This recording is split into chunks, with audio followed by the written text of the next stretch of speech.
Rebeca, tem algum país, e aí eu estendo a pergunta para todos, tá? Tem algum país para onde a gente deve olhar e falar assim, é isso que a gente precisa perseguir nos assuntos de práticas sociais, ambientais e de governança? Tem alguma referência? E aí estou falando do mundo todo, mas pode ser aqui, muito próximo, na América Latina mesmo. O que a gente deve perseguir? O que hoje é fundamental para o Brasil? Acho que é complicado a gente nomear um ou outro país, porque quando a gente fala do que deve perseguir, não se pode ignorar o contexto histórico, claro, e regional, né? Então, o Brasil ele tem condições únicas, bem específicas, do ponto de vista de setores da economia, de desafios ambientais, né? E aí até trazendo um ponto que o Rafael comentou, quando a gente fala de discussão energética, por exemplo, né? Na Europa, o foco é a eletrificação. Aqui no Brasil, a gente está falando muito de biocombustível, de bioenergia, de reutilizar metano, né? Então, no sentido de práticas concretas, acho que é difícil comparar.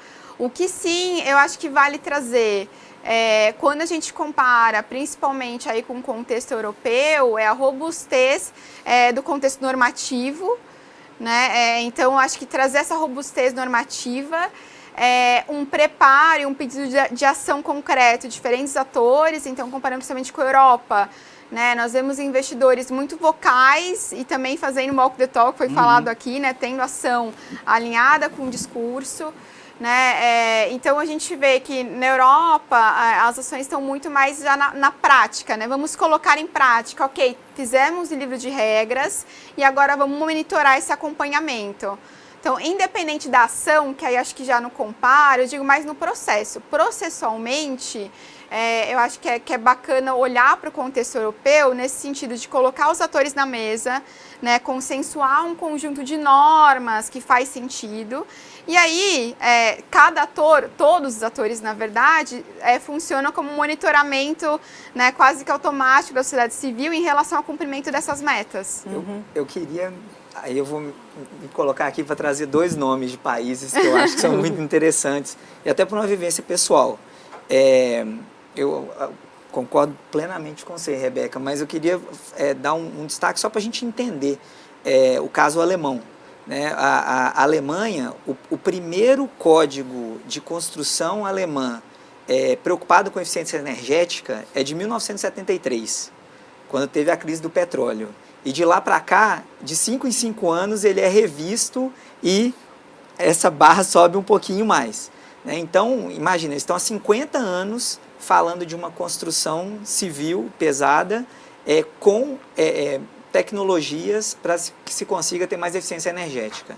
Então, acho que isso é fundamental dentro do que tem na Europa e o que a gente vê em vários setores.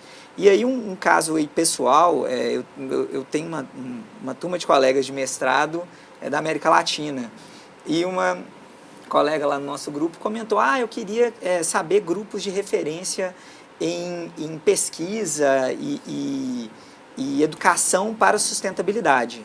E aí meus dois colegas da Costa Rica trouxeram 20 exemplos de instituições que eram referências nisso. Então, assim, eu acho que também é um país que a gente pode olhar no sentido de que eles entenderam há muito tempo que o meio ambiente, a sustentabilidade poderia ser algo que ia modelar toda a sua economia, toda a sua sociedade. Né? Então, hoje, existe uma série de instituições lá que são referência. E aí, né, como a Rebeca bem colocou, a sociedade civil, junto com os governos, né, e com as empresas, eles trabalham juntos para tornar isso realidade, realmente ser uma referência nesse assunto. Então, acho que por esses motivos, esses dois países a gente poderia observar.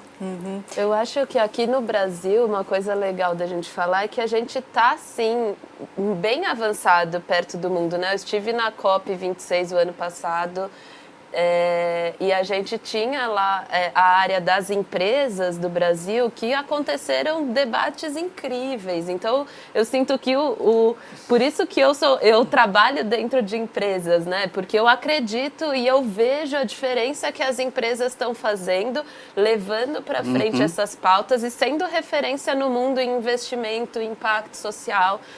Eu lancei agora o mapa do impacto social, que eu mapeei todas as organizações sociais sociais do Brasil.